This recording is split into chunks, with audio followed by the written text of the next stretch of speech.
যার বাড়িতে যেরকম নিয়ম আছে, কেউ বা 7 মাসে কেউ বা 9 মাসে অন্নপ্রাশন হয়, মনে রাখবেন এখানে একটু বলে নেই, প্রকৃত কথাটা কিন্তু অন্নপ্রাশন হবে না, প্রকৃত কথাটা হবে অন্নপ্রাশ। অন্ন অ দন্তের নয় দন্তের ন, পয়রফলা আকার তালবেশ দন্তের নয় দন্তের ন, অন্নপ্রাশন্ন। অন্ন যুক্ত প্রাস যুক্ত অন্ন। প্রথমে আসুন অন্ন। অন্ন মানে ভাত নয়, অন্ন মানে গোবিন্দকে নিবেদন করা ভোগ। যতক্ষণ না পৃথিবীতে কোনো জিনিস গোবিন্দ সেবায় লাগে তাকে প্রসাদ বলে না, তাকে বলে কল্প। এটা মনে রাখুন সকলে। কালী, দুর্গা, শীতলা, ষষ্ঠী, বগলা, চামুন্ডা যা আছে এনাদের সেবায়, দেবদেবীর সেবায় যা লাগে তাকে প্রসাদ বলে না, তাকে বলে কল্প। হ্যাঁ, মা কালীর কাছে পাঁঠা বলি দিয়েছে, পাড়ার লোক নিমন্ত্রণ খেতে যাচ্ছে, বলে কোথায় যাচ্ছিস? বলে পাঁঠা প্রসাদ খেতে যাচ্ছি। ছাগল আবার কবে থেকে প্রসাদ হয়ে গেল? হ্যাঁ, আপনি যেমন মায়ের সন্তান, একটা ছাগলও মায়ের সন্তান।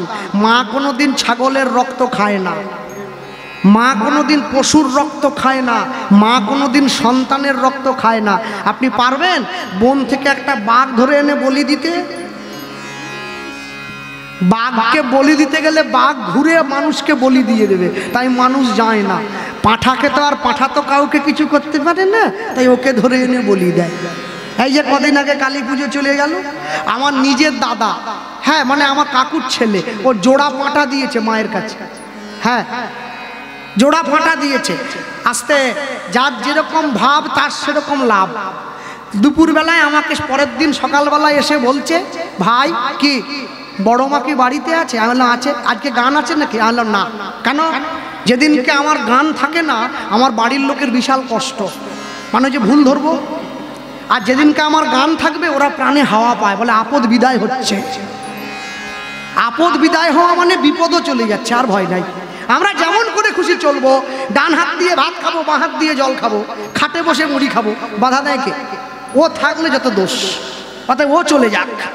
হ্যাঁ, তা আমাকে সকালবেলা এসে বলছে বড় মাকে নিয়ে আজকে দুপুরবেলায় আমাদের বাড়িতে পাঁঠা প্রসাদের নিমন্ত্রণ, চলে যাবি, রান্না করার দরকার নেই। আমি মাকে গিয়ে বলছি, ও মা। বলে কি?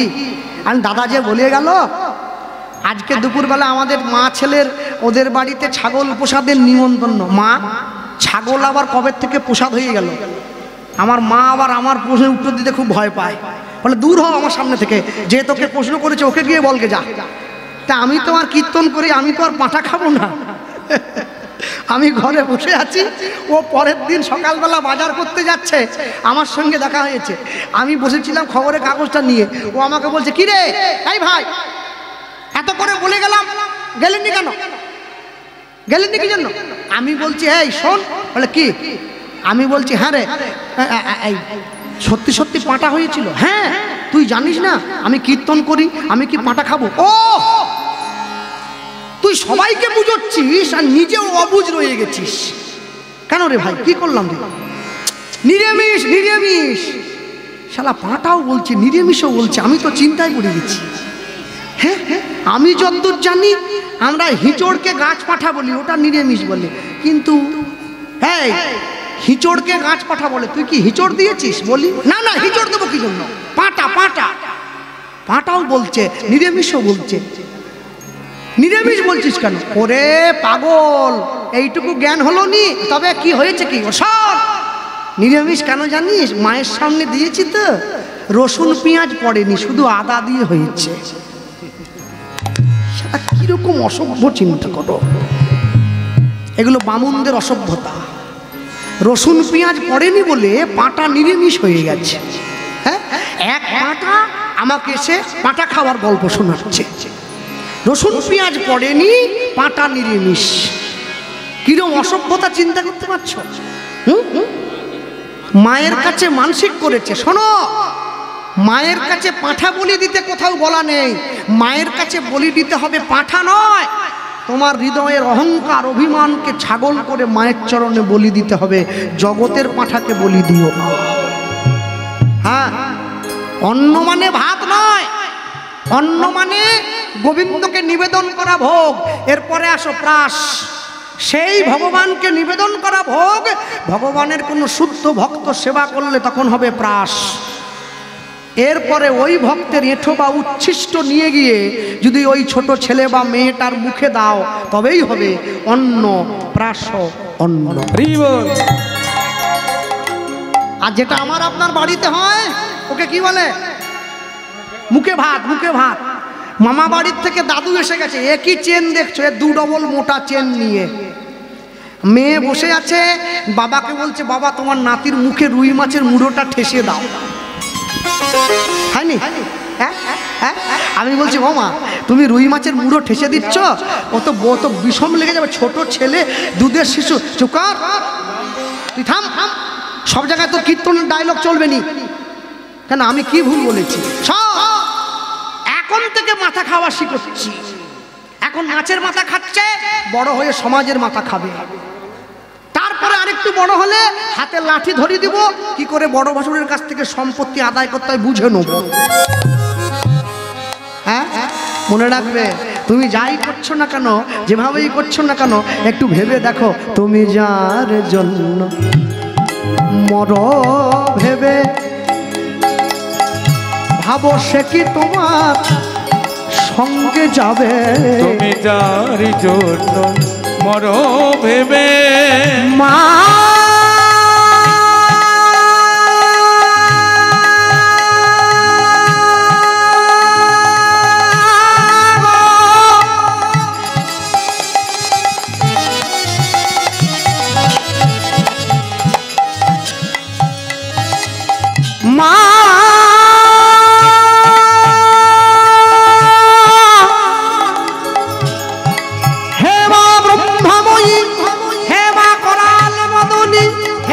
খড়গধারিণী, হে মা জ্ঞান প্রদায়িনী, পরম বৈষ্ণবী মায়া মা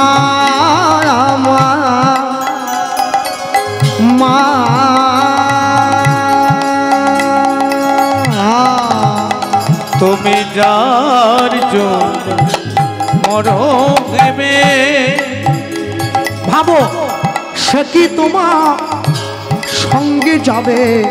এবার সেই প্রেয়সী দেবে ছড়া, ঘরে অমঙ্গল হবে বলে। সেই প্রেয়সী দেবে ছড়া, ঘরে অমঙ্গল হবে বলে। ভেবে দেখ মন কেউ কারণ মিছে ভ্রম ভূমণ্ডল ভুলো না দক্ষিণা কালী বদ্ধ হয়ে মায়া জালে।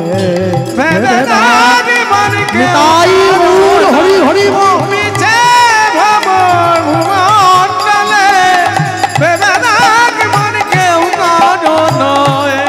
দিন 2-3 জন্যে ভবে তোমায় কর্তা বলে সবাই মানে। দিন 2-3 জন্যে ভাবে কর্তা বলে সবাই মনে। আস্তে, যে মায়েরা যে বাবারা বাড়ির মালিক হয়েছে তাদের কাছে চাবি থাকে, আলমারির চাবি। না না, আলমারির চাবি কাছে রেখে লাভ নেই। রাখতে হলে সংসারের সুখ শান্তির চাবিটা কাছে রাখো। কেন জানে?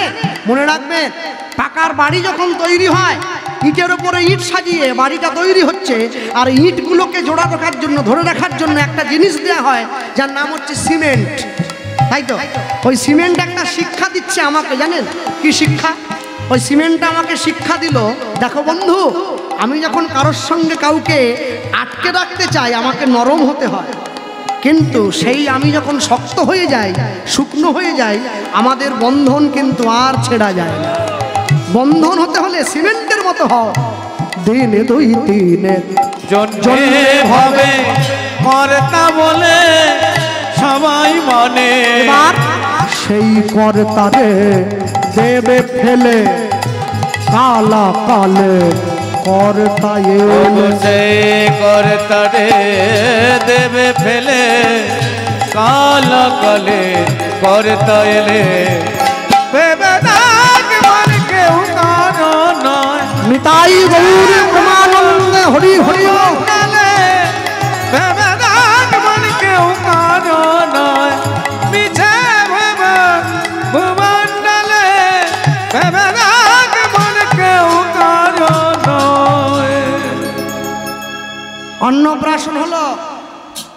আর ঠিক একইভাবে যখন আমি আমার মাতৃগর্ভে 7 মাসে ছিলাম, বাড়ির লোক আরেকটা অনুষ্ঠান করেছিল যার নাম 7 ভক্ষণ। মাতৃগর্ভের মধ্যে শিশু কেমন করে থাকে? ওপরের দিকে পা দিয়ে, নিচের দিকে মাথা দিয়ে, ঊর্ধ্ব পদে হেট মুন্ডে। বিজ্ঞান বলছে 7 মাস গর্ভ পূরণ হলে মাতৃগর্ভে আমাদের চোখ ফোটে, আমরা দেখতে শিখি। আমরা চোখ ফুটে ভগবানকে জানাই, প্রভু তুমি আমাকে মাতৃগর্ভে নেই নরক থেকে উদ্ধার করো। ভগবান এসে দাঁড়ায় কোথায় জানেন? দুটো পাকে জোড়ো করে উপরের দিকে রাখি, তো ওই জোড়ো করে থাকা পায়ের ওপরে ভগবান দাঁড়ায় বলে হিন্দু ধর্মের নিয়ম পায়ে হাত দিয়ে প্রণাম করা। ভগবানকে মাতৃগর্ভে প্রথম কে দেখেছিল? ভগবানকে মাতৃগর্ভে প্রথম দেখেছিল অর্জুনের ছেলে অভিমন্যুর পুত্র রাজা পরীক্ষিত। জন্মাবার পরে সবার মধ্যে সেই রূপ পরীক্ষা করতে বলে তার নাম হয়েছে পরীক্ষিত। মনে রাখবেন, রাজা পরীক্ষিত যে বংশে জন্ম নিয়েছে সেই বংশের প্রথম পুরুষ ভগবান শ্রী বিষ্ণু। বিষ্ণুর নাভি থেকে জন্ম হয়েছে ব্রহ্মা। ব্রহ্মার পুত্র অত্রি, অত্রির পুত্র সোম, সোমের পুত্র বুধ, বুধের পুত্র পুরুরুবা, পুরুরুবার পুত্র আয়ুষ, আয়ুষের ছেলে নহুষ, তার ছেলে যজাতি, যজাতির পুত্র যদু, যদুর পুত্র কুরু, কুরুর পুত্র জন্মেঞ্জয়, জন্মেঞ্জয়ের পুত্র মনুষ্য, মনুষ্যের পুত্র শূদ্রু, শূদ্রুর পুত্র চারুকল, চারুকলের পুত্র বহুরব, বহুরবের পুত্র সংজাতি, সংজাতির পুত্র অসংজাতি, অসংজাতির পুত্র রুদ্রাক্ষ, রুদ্রাক্ষের পুত্র ঋতেশু, ঋতেশুর পুত্র বস্তিনাম, বস্তিনামের পুত্র ঋক, ঋকের পুত্র রাবিক, রাবিকের পুত্র অযুতায়ু, অযুতায়ের পুত্র অক্রধন, অক্রধনের পুত্র সহগণ, সহগণের পুত্র সমাদ্রি, সমাদ্রির পুত্র কুকু, কুকুর পুত্র জম্নু, জম্নুর পুত্র সুরত, সুরতের পুত্র বিদুরথ, বিদুরথের ছেলে উপরিপ বসু, তার পুত্র ঋক, ঋকের পুত্র রাবিক, রাবিকের পুত্র প্রতীপ, প্রতীপের পুত্র দিলীপ, দিলীপের ছেলে শান্তনু, শান্তনুর ছেলে বিচিত্রবীর্য, বিচিত্রবীর্যের ছেলে পাণ্ডু, পাণ্ডুর ছেলে অর্জুন, অর্জুনের ছেলে অভিমন্যু, অভিমন্যুর ছেলে মহারাজ পরীক্ষিত। নিতাই গৌর প্রেমানন্দে হরি বল হরি বল। এত বড় বংশে জন্ম নিয়েছে। অন্নপ্রাশন হয়ে গেল, ব্রাহ্মণ নাম দিচ্ছে কি? সিংহ রাশি, সিংহ লগ্ন। এই ছেলেটার নাম দিলাম গোপাল সিংহ। গোপাল সিংহ, গোপাল সিংহ, গোপাল সিংহ, গোপাল সিংহ, গোপাল সিংহ। একটু একটু করে ছেলেটা বড় হয়েছে, আজকে 10 বছর বয়স হয়ে গেছে। মাকে গিয়ে বলছে, মা বাড়ির গরুগুলো আমায় দাও তো। মা বলে, গরু নিয়ে কি হবে? বলে, মাঠে যাব গরু চড়াবার জন্য। সে কি রে, ব্রাহ্মণের ছেলে হয়ে গরু চড়াবি? মা এখনো ব্রাহ্মণ হইনি, কইতে হোক তবে তো ব্রাহ্মণ হব। জন্ম না যায়তে শূদ্র, সংস্কার দুদচ্ছতে, বেদ পাঠত ভবেদ বিপ্র, ব্রহ্ম জানতি সো ব্রাহ্মণ। ব্রাহ্মণ হতে হবে, না হলে ব্রাহ্মণ হওয়া যাবে না। তো ব্রহ্মকে জানতে হবে। মা কি করলো? ছেলেটাকে বলছে, শোন, বৃন্দাবনে মা যশোমতীর ছেলের নাম গোপাল, তুই আমার একমাত্র ছেলে, তোর নামও গোপাল। আর সাজিয়ে দেই, তোকে গোঠে পাঠাই। সে রাজার ছেলে, তুই গরিব ব্রাহ্মণীর ছেলে, আমি আমার মতো করে সাজিয়ে দেবো। গোপাল গোঠে নিয়ে গরুগুলো যখন নিয়ে যেত, শোভা কেমন।